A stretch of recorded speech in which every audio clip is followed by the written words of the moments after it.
Hello friends, the Fellowship release is nearly upon us with just a few more days before servers open up. Some of you will be stepping into Fellowship for the very first time, while some of you probably already played some of the betas or private tests. Well, in this video, I've put together a few steps to follow for a smoother experience when you're first starting out in Fellowship.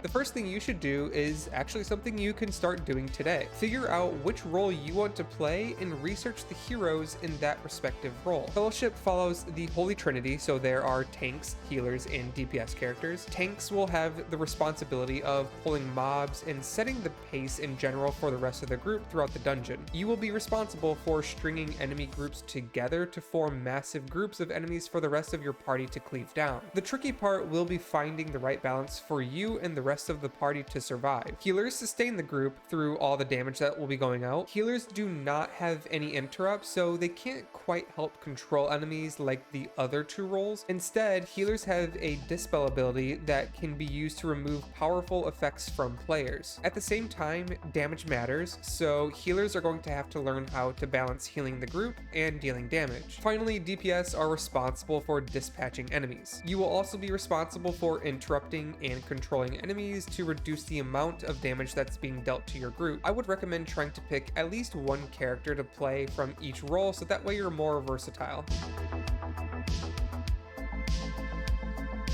Once you get in the game and you have your character and role picked out, you're ready to step into some dungeons. The first thing I recommend doing are 6 quick play dungeons by selecting play in the top left and then the quick play mode. The reason I suggest 6 quick play specifically is for a few reasons. Number 1, quick play is very good for learning. All player gear is going to be normalized, so this is going to give you a big power boost starting out. Also, these dungeons don't have time limits, so you can take your time and actually learn the flow of each dungeon, or you can try doing some ridiculous pulls to try to do some limit testing if you really wanted. But most importantly, you can kind of learn how your character plays at a base level. The second reason is because the way progression works in Fellowship. Each character or hero has their own progression tree where the more dungeons you do, the more abilities and talents you unlock for that character. So just by playing a few dungeons, your character will start unlocking a lot of power simply by playing the game, and these quick play dungeons are very quick and efficient for this process. The third reason is these quick play dungeons reward a token currency which can be used to exchange for gear. You can purchase some cheap gear to get yourself started for the actual progression dungeons later on. And the fourth reason is you get a resource that can be used to purchase valuable upgrade resource chests on a cooldown. You should purchase the highest tier chests as quickly as possible just to get on cooldown faster.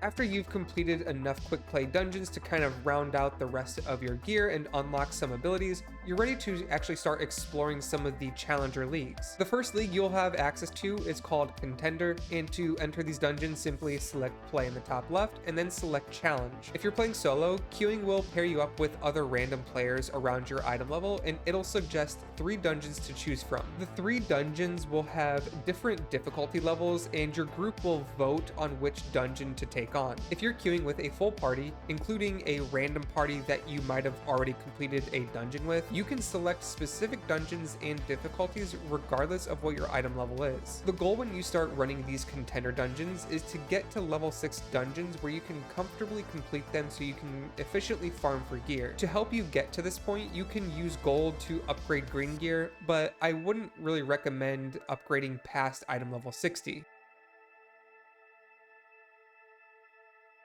Once you are comfortably completing level 6 dungeons and you reach around level 60 item level, you should have unlocked most of your character's unlocks by this point, so the full potential of your character kit should be available. At this point, you should be ready for the Contender League Capstone dungeon, which happens at level 7. This dungeon is called Cithros Fall, and it is a 3-boss dungeon, so it'll be a little bit of a new experience from what you've encountered until this point. Upon completing Cithros Fall, within time, you will have completed the Contender League, and Adept League is now available to you.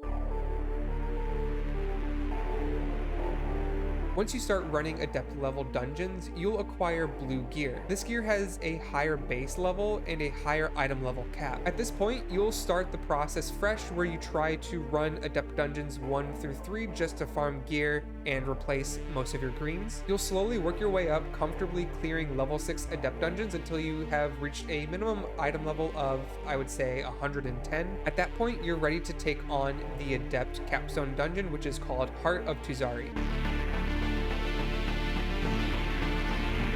At this point, the game kind of starts to repeat itself. You'll always want to work up slowly acquiring gear to power up your character. So basically, you'll start replacing the previous league's gear by spamming dungeon levels 1 through 3, and then upgrade them with gold as you acquire it. As you progress, you'll also unlock new cosmetics such as mounts or character outfits. And then as you progress through different leagues, you acquire new character progression methods such as gems and weapon traits. So there's just really a few different ways to scale up your heroes. But that's going to wrap up this quick start guide for your first steps when you're beginning Fellowship. I truly do hope that you guys enjoy your experience playing Fellowship, and if you enjoyed this video or found it helpful, make sure you subscribe to the channel for more Fellowship content coming in the near future. This was Goober Troy, thanks for watching, and I hope you all have a wonderful day.